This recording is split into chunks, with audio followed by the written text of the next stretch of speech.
في كل ألطاف الحياة أراه يفنى المداد ولا يحاط مداه. بسم الله والحمد لله والصلاة والسلام على رسول الله. أسأل الله العظيم رب العرش العظيم بأسمائه الحسنى وصفاته العلى إن الله يغفر لنا ولكم الوالدين مغفرة كاملة وتامة. اللهم اجعل هذا المجلس موجب للرحمة والمغفرة والرضوان. هب لنا من فضلك ومن رحمتك فإنه لا يملكها إلا أنت. حديثي معكم في هذه الدقائق عن حديث جبريل. طبعا هذا الحديث يتكلم عن 5 أمور. أولها آداب طالب العلم، ثم مراتب الدين 3، ثم موضوع الساعة وعلاماتها. أسأل الله أن يعلمنا ما ينفعنا وينفعنا بما علمنا. بالنسبة لآداب طالب العلم كما في حديث جبريل قال: بينما نحن جلوس عند النبي صلى الله عليه وسلم إذ دخل علينا رجل شديد بياض الثياب شديد سواد الشعر لا يرى عليه أثر السفر ولا يعرفه منا أحد. فجاء إلى النبي صلى الله عليه وسلم وجلس أمام النبي صلى الله عليه وسلم ووضع ركبتيه إلى ركبتيه ووضع كفيه على ركبتيه. طبعا كل هذه آداب طالب العلم. من رزق الأدب رزق التوفيق، ومن حرم الأدب حرم التوفيق. الأدب في مجلس العلم منها حسن المظهر. لا بد أن الإنسان خصوصا طالب العلم إن يأتي في أحسن صورة. شوف، شديد بياض الثياب شديد سواد الشعر لا يرى عليه أثر السفر ولا يعرفه منا أحد. وبعدين الجلوس، ما يصلح في مجلس العلم خصوصا الإنسان ما هو محتاج إنه يجلس على كرسي أو يمد رجليه أو يسأل أسئلة فيها أغلوطات، يعني يحاول يحرج هذا العالم أو إنه يشوش عليه. ومن هنا لا بد أن الإنسان يتأدب بهذه الآداب حتى يرزق الله سبحانه وتعالى بركة هذا العلم. ولذلك أيها الكرام، من بركات العلم ومن حسن أدبه حسن السؤال. إن الإنسان يقول أشكل علي كذا، ما يجي الواحد يقول لماذا كذا وليش أنتم تقولون، وفي ناس يقول كذا، وما يحاول إنه يقول يعني يذكر العالم أو كذا صاحب القول، يقول يعني أشكل علي كذا، عندي استشكال، جزاك الله خير. لابد أنه يقدم إيش ما يدل على احترامه لهذا العالم أو لهذا طالب العلم. أيضا أيها الكرام، من أهم آداب طالب العلم العمل.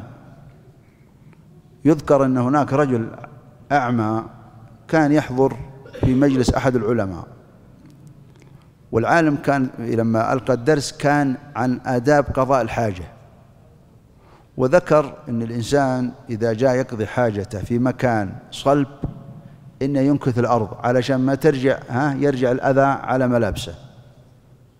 وفصل في المسألة هذه. وسبحان الله، الأعمى هذا كان يقود قائد، ولما ذهب يقضي حاجته كانت الأرض صلبة، وسبحان الله لم ينفذ ما قال هذا العالم، فرجعت الأذى على ملابسه. فقال له اللي كان يقوده: ترى فلان أنت سمعت أمس يقول لك إنك إذا جلست في مكانك لابد تختار أو إنك تنكث الأرض.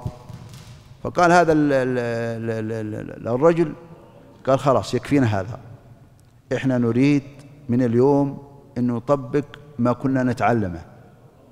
فرجع على هذا الحال. ومن هنا هذه من آداب طالب العلم، وما في مجال للاسترسال في هذه المسائل لأنها طويلة. على كل حال ننتقل للموضوع الثاني. أخبرني عن الإسلام. قال: الإسلام تشهد أن لا إله إلا الله وأن محمد رسول الله، وتقيم الصلاة، وتؤتي الزكاة، تصوم رمضان، وتحج البيت إن استطعت إليه سبيلا. بالنسبة للركنين الأولين احنا بنوقف عندها ونتجاوزها. الباقي. بالنسبة للتوحيد، لا إله إلا الله معناها معنى لا إله إلا الله باختصار لا معبود بحق إلا الله. هي في حديث آخر قال تعبد الله لا تشرك به شيئا. هذا معنى لا إله إلا الله، تعبد الله لا تشرك به شيئا. بالنسبة لتحقيق شهادة محمد رسول الله، تطيعه فيما أمر، تترك ما نهى عنه وزجر، ولا تعبد الله إلا بما شرع، وتصديقه فيما أخبر، وأيضا محبته عليه الصلاة والسلام. هذا تحقيق المتابعة. يعني معنى شهادة محمد رسول الله ما هو بس تقول أشهد أن محمد رسول الله وتخالفه في جميع الأمور. لا بد أن الإنسان يحب النبي صلى الله عليه وسلم فيتبعه. إن المحب للمحب مطيع. بالنسبة للصلاة، الصلاة بنتكلم فيها عن أمرين: ناحية الأذان ومن ناحية الخشوع. الكل يصلي، الكل يصلي، لكن أين الخشوع؟ أعظم داء يبتلي به الله الإنسان الغفلة. ليست المراد بالغفلة إنك ما تسبح. قد تسبح سبحان الله سبحان الله سبحان الله وأنت غافل، الحمد لله الحمد لله وأنت غافل، ما تدري. والله بعضهم يا جماعة إنه يقرأ صفحة كاملة من القرآن ويدخل عليه شخص ويرجع يدور المقص اللي كان يقرأ الصفحة كلها، قد قراها وما يدري فين وقف، ولا يدري هي اللي قرأ أول الصفحة ولا هو قد وصل إلى نص الصفحة، بس الآيات اللي قرأها ما يدري. غفلة. نحن نقرأ القرآن بغفلة، نصلي، يخرج الإنسان ويصلي يخرج من الصلاة ما يدري ايش قرأ. هذه أعظم عقوبة. يعني شوفوا في مجالس العلم، والله يا ابن الحلال جانا اليوم فلان من الناس وحدثنا وكنا نبكي ومتأثرين، فيقول اللي يسمعه قال طيب إيش قال؟ قال والله ما أدري. هو يقول نحن تأثرنا وما يدري ايش قال هذا اللي ذا. شفتوا كيف؟ قال ومنهم من يستمع إليك حتى إذا خرجوا من عندك قالوا للذين أوتوا العلم ماذا قال آنفا. يعني ما يدري ماذا يقول هذا المتحدث، ما يدري الإمام ايش قرأ في الركعة الأولى ولا ايش قرأ في الركعة الثانية. يسبح وهو غافل، يقرأ القرآن وهو غافل، يسمع الخير وهو ما هو حريص عليه ولا. ولهذا تسأل أعداد كثيرة إيش الخطبة الجمعة اليوم، ما يدري شيء ولا يدري ايش موضوعها، ربع ساعة ثلث ساعة يتحدث ما يدري. هذه أكبر مشكلة تواجهنا في الصلاة، فقدان الخشوع. الخشوع. الله أكبر. لو رفع الله عنا الحجب عن قلوبنا في صلاتنا، والله لو أقمنا الصلاة، أقمناها ما وصلينا بس، لو أقمنا الصلاة ما عصينا الله، لو أقمناها بالشكل الصحيح، إقامتها ظاهر وباطن. هنيئا لمن فتح الله عليه في الصلاة. بالنسبة للأذان،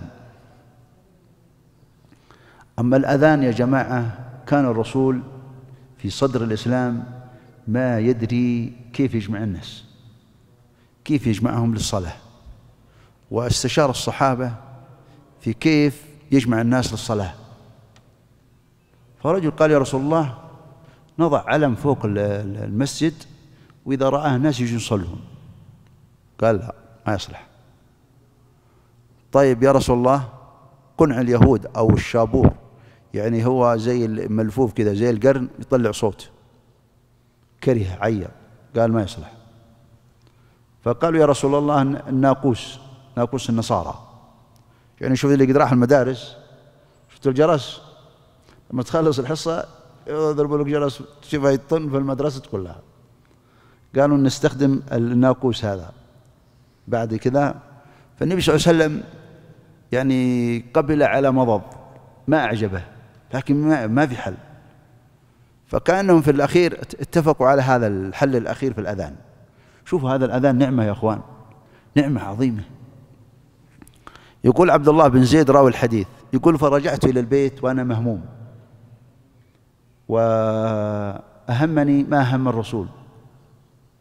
شوفوا بعضنا يا أخوان والله يمسي يصبح الموضوع الإسلام هذا ما هو راسه، قام ما قام، الناس يصلون ما يصلون، فيهم خير ما فيهم خير، ما يبالي. شوف هذا الصحابي أهم ما هم الرسول. قال: فبينما أنا بين اليقظة والمنام نعست، فرأيت رجلا في المنام جاي مقبل معه ناقوس، فقال له عبد الله بن زيد: تبعني هذا؟ قال: وماذا تريد؟ يعني إيش تريد به يعني؟ قال: نريد به يعني ننبه به للصلاة. قال: ألا أدلك على أحسن من هذا؟ قال: نعم. قال: قل الله أكبر الله أكبر، وذكر كلمات الأذان هذه، ثم يقول لك إني صحيت، وبعدين بعد قليل رقت مرة ثانية ورأيته ورجع لي مرة ثانية، فقال لي: كيف تقيمون الصلاة؟ قال: فألقى عليه كلمات الإقامة، إقامة الصلاة. يقول: فأصبحت يعني خرجت إلى النبي صلى الله عليه وسلم وجئت إليه في المسجد وأخبرته بما رأيت في المنام. قال: اذهب إلى بلال وألقى عليه فإنه عنده صوت منك، صوت الحسن مهم جدا. يعني بعض الناس والله يا جماعة أنا سمعت قبل أيام واحد شايب والله إنك تقول نبي يموت ويذن، يعني قدوا خلاص واضح عليه التعب والإعياء وبالصوت هذا. نعم، إذا بعدين ما هو في مسجد في قرية ولا كذا، في مكان مهم جدا ما يصلح هذا بالشكل هذا، ما يصلح في المكان هذا، لأن خلاص يعني السن هذا والمرض والأشياء هذه لابد. شوف كيف الرسول صلى الله عليه وسلم ما قال لعبد الله بن زيد قال: أنا رأيته يروح أذن، قال: لا، روح اذهب إلى بلال وألقى عليه فإن عنده، لأن هذه الأصوات الجميلة ترى تحبب الناس. أنا أذكر قبل 20 سنة في مقطع مصور في الجوال، وكان هذا المقطع في جدة في بيت أثري، جاءت واحدة من نساء الكفار وقالت تبغى تزور البيت هذا، وهي فوق سطح البيت هذا، وافق أذان المغرب. المساجد سبحان الله في فجأة كلها قامت في أذان واحد، تسمع الصوت سبحان الله يا أخوان، والله شيء عجيب ومؤثر. هي لما سمعت الأذان إيش هذا هي ما تدري، أول مرة تسمع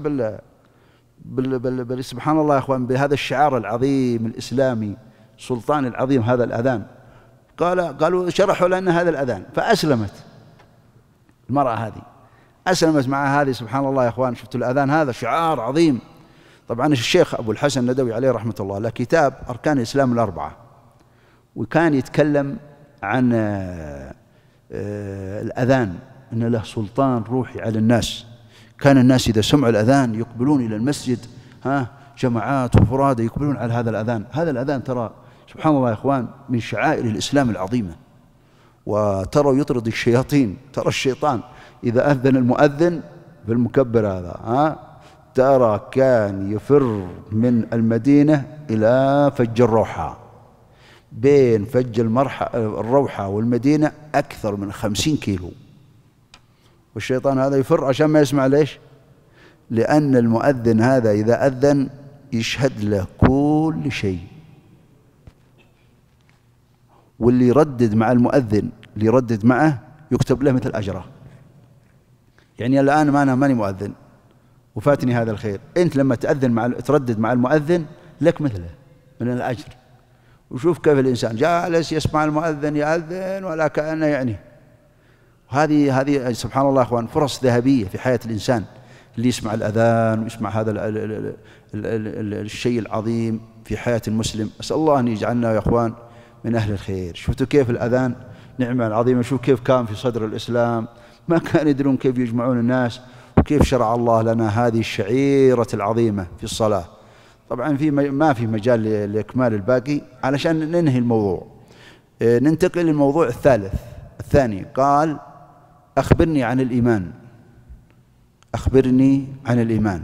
والإيمان ليس كلمة بس تقولها لا إله إلا الله فقط، بل إن الإيمان هذا تكاليف شرعية. يقول: الإيمان 70 شعبة أعلاها لا إله إلا الله، وأدناها إماطة الأذى عن الطريق. ترى أنت إذا نحيت عن الطريق الأذى لك أجر، وإذا وضع الإنسان الأذى في الطريق عليه إثم. الرجل الذي نحى الغصن من طريق المسلمين دخل به الجنة. شوفوا هذول اللي البشمة، هذول اللي يبزقون في الطرقات ويعاذون الناس، ترى عليهم لأنه يتأذى الناس من هذه الأشياء. فإماطة الأذى لك أجر، تضع الأذى في الطريق عليك وزر. ومن خصال الإيمان الحياء، قال والحياء شعبة من شعب الإيمان. الله أكبر. الحياء 3 درجات: الحياء من الله،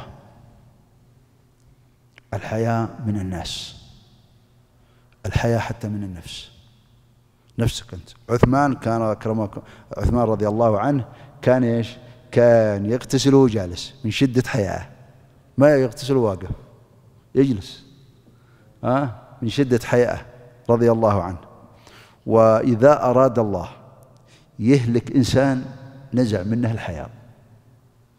إذا شفت إنسان ما يستحي يقعد يصايح في الطرقات ولا يعني آذي الناس ما يستحي، فاعرف ما معه إيمان، ما في إيمان.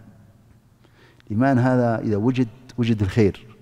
لو ما عندك إيمان، ما عندك حياء، ما تبر والديك، ما تكرم ضيفك، تقول والله يا ابن الحلال إننا نستحي من هذا ولا. قالوا يا رجال أنت ظروفك، قال والله إننا نستحي منهم. هذا إذا وجد الحياء، هذا من علامات الإيمان. وإذا فقد الحياء ترى ما بإيمان، ضعيف جدا، ضعيف، لأنه من خصال الإيمان المهمة اللي نص عليها في الحديث. الآن الإيمان هذا إذا دخل في القلب يجيب العجيب. الإيمان إذا دخل في القلب، قال وقر في القلب، قال بل شيء وقر في قلبه. إذا دخل الإيمان حقيقة في القلب وباشرت حلاوته القلب، وجد، لأن الإيمان هذا له حلاوة، إذا دخلت حلاوته في القلب يجيب العجيب في العقائد وفي العبادات وفي الأخلاق وفي المعاملات. ومن هنا قال أكمل المؤمنين إيمانا أحسنهم إيش؟ خلقا. من كمل خلقه كمل إيمانه. إذا عنده أخلاق، كف الأذى، ما هو بس الخلق هذا، ترى كف الأذى، احتمال الأذى، بذل الندى، تكون كريم نفس، كريم يد. بعض الناس يا أخوان والله لو تسوي ما تسوي ما يسامحك، ما هو يقول المسامح إيش؟ كريم نفس. تجي تستعطفه كذا وتقول سامحني كذا، والله بعضهم ما بس ما تثنيها، منهم تقول الله نعتذر منك، قال الله يسامحك. وبعضهم والله تبذل معه جميع الأسباب والله ما يسامحك، تسوي له ما تسوي له، خلاص شايل عليك. وأسأل الله يرحمنا يا أخوان. هذه نعمة من الله. إذا الإنسان سموح، رحم الله عبدا سمحا إذا أخذ، سمحا إذا أعطى، سمحا إذا باع، سمحا إذا اشترى. في سماحة، فيه لين، فيه خير. هذه إيش؟ من علامات الإيمان. طبعا شوفوا يا أخوان، أنا أعطيكم 3 أمثلة، وبهذه الأمثلة يتبين لكم هذا الإيمان. الأمثلة، المثال الأول سحرة فرعون. قبل ما يدخل الإيمان في قلوبهم كانوا طمعانين في الدنيا، يبغون دنيا. قالوا أئن لنا لأجرا إن كنا نحن الغالبين، قال نعم وإنكم لمن المقربين. لما شافوا موسى ألقى العصا هذه ترى آية من آيات الله العظيمة. تخيل جماد أمامك تلقيه ينقلب إلى ثعبان، ينقلب إلى حيوان، ترى ما هو كذا زبرقة، هذا ينقلب خلق تنقلب الجماد هذا ينقلب إلى حيوان. ولما شافوها هم يعرفون، لما شافوا العصا هذه تنقلب وأكلت العصي والحبال، ألقي السحرة ساجدين.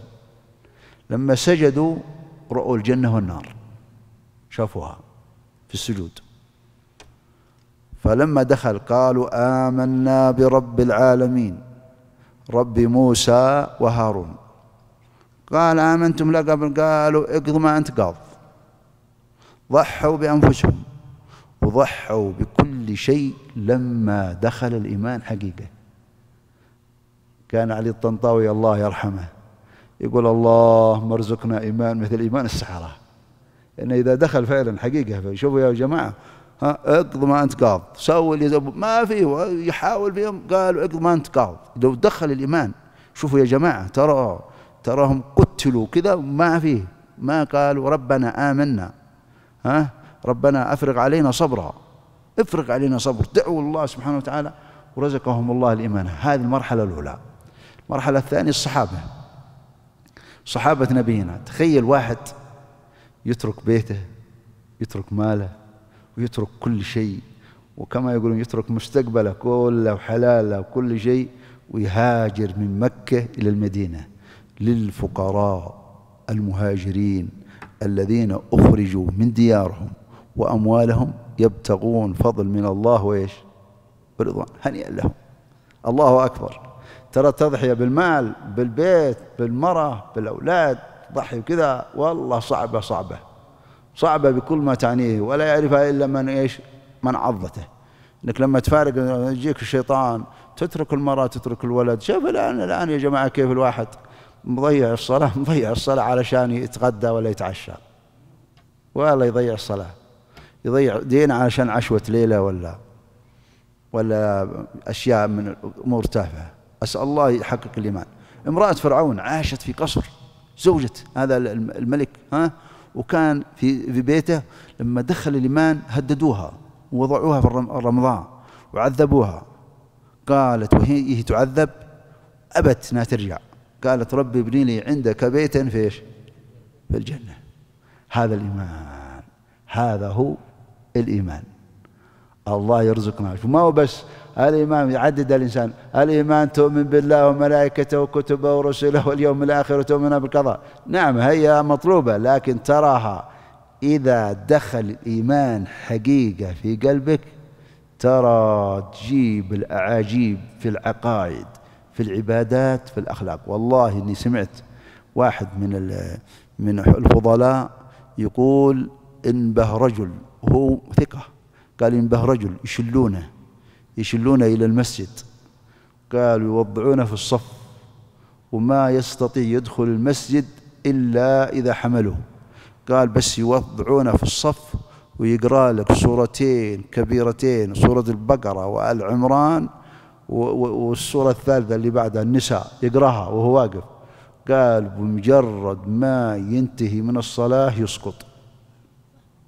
يسقط، لأن ما سبحان الله يا إخوان. ففيه ناس الله يسر لهم الطاعة، يقرأ القرآن كله في ركعة كاملة، كله من أوله إلى آخره. يقول واحد من العلماء وأنا سمعته يقول إنه لا زال بأبوه، يقول له أبوه هل ممكن واحد يقرأ القرآن في ليلة؟ قال وهو شديد الإخلاص ما يعلم لك بطاعة لو تسوي ما تسوي. قال فلما كثرت عليه الأسئلة ذي قال والله إني في ليلة من الليالي في الشتاء استفتحت البقرة من بعد صلاة العشاء وأذن الفجر قبل أذان الفجر بقليل وأنا في المعوذات في ليلة واحدة. وترى والله يا جماعة صعب إلا من يسرها الله عليه، لأنه يجي في حلاوة. ترى يجي فيك حلاوة، يعني لما تقرأ وجدك الحلاوة تقرأ ما تحس، تشوفه تقول كيف يقرأ الكلام هذا وأنا جالس ماني قادر. فأسأل الله يجعلنا وياكم من القرآن. المرتبة الثالثة الإحسان شوفوا باختصار. حين نسمع دائم اللهم إنك ترى مكاننا وتسمع كلامنا ولا يخفى عليك إيش؟ هذا هو الإحسان. تعبد الله كأنك تراه، يعني توقف تكبر تستشعر إنه إيش؟ إنك ترى الله، أنت كأنك ترى الله. قال كيف أصبحت يا حارثة؟ قال كأني أرى عرش ربي بارز. هذه مرتبة عالية. قال لكل قول قال أصبحت مؤمن حق. قال كيف؟ قال والله كأني أشوف عرش ربي بارز. هو كأني أشوف الله عرشه بارز، وكأني أشوف أهل الجنة يتزاورون وأهل النار يتعاون. قال هذا عبد نور الله قلبه بالإيمان. طيب ما تشوف أنت، ما تشوف الله، تعبد على المرحلة الثانية أقل منها، هو يراك، إنك تستشعر إنه يراك، لكن الأعظم إنك أنت تراه كأنك تراه. هنيئا لمن رزقه الله، هذه أعلى درجات الإيمان، ونسأل الله أن يفتح علينا فيها. آخر شيء قال أخبرني عن الساعة. من السائل؟ جبريل، هذا من الملائكة المقربين، ومن المسؤول نبينا محمد، هذا قال أنا سيد ولد آدم. جميع الأنبياء بجميع الصالحين قل ما قلت، هذا أفضل الخلق عند الله. وحتى إنه تجاوز لما في رحلة الإسراء، إن قدر الله لنا الأسبوع القادم نتكلم عن الرحلة هذه. أنا كنت أبغاها في اليوم هذا لكن وافق اليوم 22. إذا قدر الله نتكلم عن الرحلة هذه، رحلة الإسراء عجيبة، وأهم شيء فيها الفقه. يعني سردها كذا ممكن سهل، لكن كيف تستنبط منها الفقه هذا هو. سبحان الله أيها الكرام، تجاوز السترة. فهو يقول له متى الساعة؟ قال له ما المسؤول بأعلم من السائل، لا أنت تعرف ولا نعرف. باختصار، لا أنت تعرف ولا نعرف. ولذلك سبحان الله أيها الكرام، الساعة هذه والله إني سمعت حديث أنا أذكره وسمعته يعني قريب، لو خر إنسان منذ أن يولد على وجهه إلى أن يموت في مرضاة الله لحقر ذلك يوم القيامة. متى الساعة؟ لو إنك منذ أن تولد إلى أن تموت خار على وجهك ساجد لله وفي مرضاة الله لاستقليت ذلك يوم القيامة من شدة الأهوال. طيب وهذا اللي يعني هذا في مرضاة الله ويستقل عمله، طيب وش يقول اللي مضيع؟ الله يرحم حالنا يا إخوان. والله شوفوا الساعة هذه، القيامة هذه كارثة. يسألونك عن الساعة أيان مرساها قل إنما علمها عند ربي لا يجليها لوقتها إلا هو. انتقل للسؤال الثاني، قال طيب وش علاماتها؟ ذكر علامتين. العلامة الأولى أن تلد الأمة يعني العبدة سيدها، تجيب لها مولود ويجي المولود هذا سيد. وهذه من علامات الساعة. ومن علاماتها أن ترى الحفاة الرعاة البدو. احنا ترى من البدو كنا نرعى، وسبحان الله أكرمنا الله سبحانه وتعالى وفكنا من الغنم. والنبي صلى الله عليه وسلم قد رعى الغنم، يعني ما فيها إيش مسبة ولا فيها نقص. بعض الناس كذا ما يبغى الكلام هذا، لكن قال ترى الحفاة العراة رعاء الشاء. في رواية الصم البكم يعني اللي ما يعني لا يقرون ولا يكتبون، هي باختصار كذا، يعني عميين ما عندهم ايش، لا يقرون ولا يكتبون.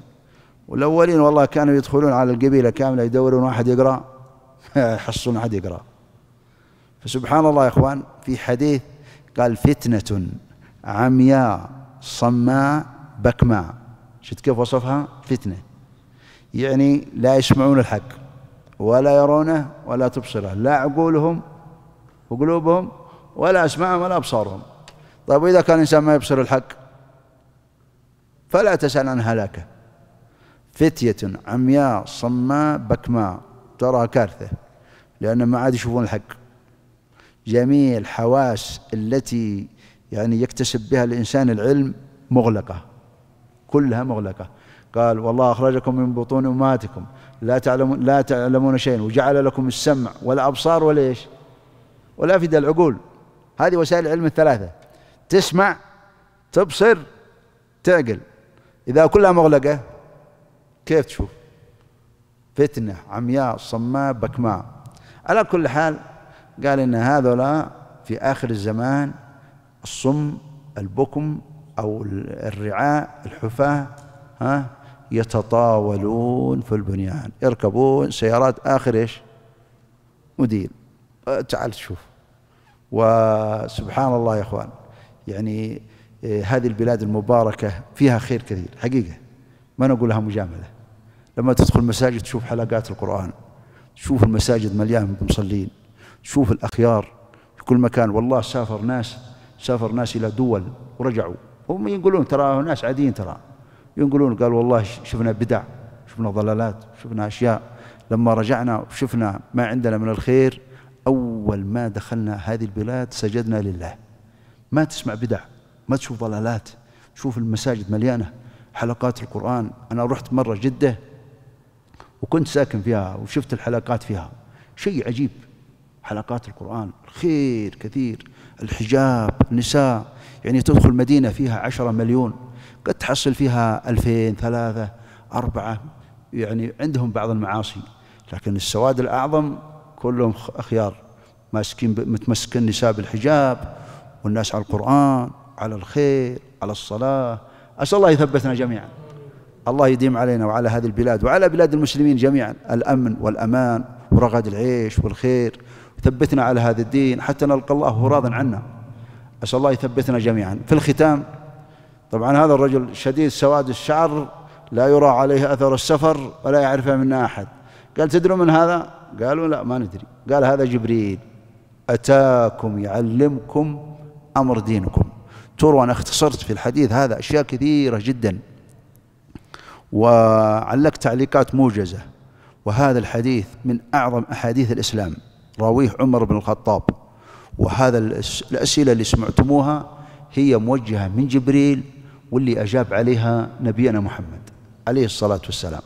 الله يجعلنا وإياكم من الرابحين، الله يجعلنا من المصلحين، ويجعلنا من الصالحين. اللهم إنا نسألك في نهاية هذا الحديث، اللهم إنا نسألك في نهاية هذا الحديث يا حي يا قيوم يا ذا الجلال والإكرام، نسألك لنا ولأزواجنا ولذرياتنا ولوالدينا وأزواج ذرياتنا وذرياتهم وإخواننا وأخواتنا وجميع المسلمين، نسألك وأنت أكرم من سئل وأرأف من ملك وأجود من أعطى، يا حي يا قيوم.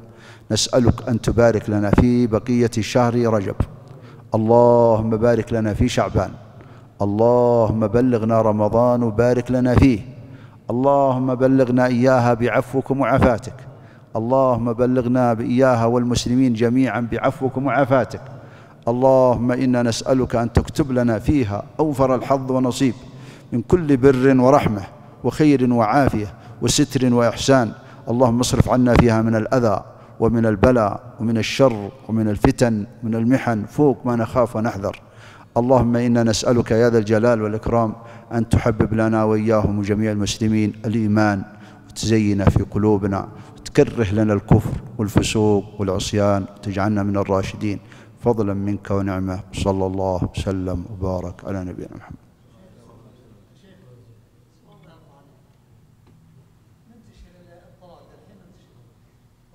اي نعم.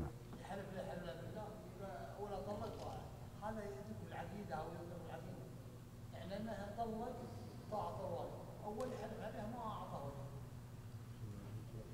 هي ما هي بالنسبه للمساله هذه الحلف بالطلاق، احيانا الانسان يستخدمه لانها من باب ايش؟ هذا من كرمه حقيقه، يعني لابد ينظر له الانسان من جميع الاوجه. بعض الناس قد يعني يقول انه بيكفر عن يمينه، لكنه هو من باب ليش يعني من باب يعني انه يجزم عليه ان هذا، وهو غلط حقيقه غلط. لكن انها بعض العلماء عده من الحلف بغير الله، عده من بعضنا عده لان كثره الحلف به. ومن كان حالفا فليحلف بايش؟ بالله سبحانه وتعالى. ولكن له كفاره. حتى بالأمس سئلت عن هذا، إن حصل شيء من هذا. قال بنا واحد قال والله إني قدموني أصحابي اللي معي ووصلنا عند مضيفنا وحلفت أنا بالطلاق، وعود هم وافقوا وضعوني، هو يقول وافقوا وضعوني بالشكل هذا. فأنا إيش قلت هذا في كفارة يمين حقيقة، لأن الغرض منه ليس إيش؟ ليس المراد منه الطلاق، هذا في أصح قولي العلماء ليس الغرض منه الطلاق، هو حلف وفيه إثم، فيه إثم من ناحية إيش؟ الحلف بغير الله. أسأل الله يرحمنا. بعضهم يشدد فيه أنه من الحلف، وبعض العلماء يقول لا ليس هو يدخل في الحلف بغير الله، بعضهم يقول لا ليس هذا. أسأل الله يتوب علينا، أسأل الله، لأن تروا يا جماعة الكلمة يرجع كلها ترجع للنية. إن تبغى تحلف بالله ولا بغير الله هي ترجع للنية. أسأل الله يرحم الحال.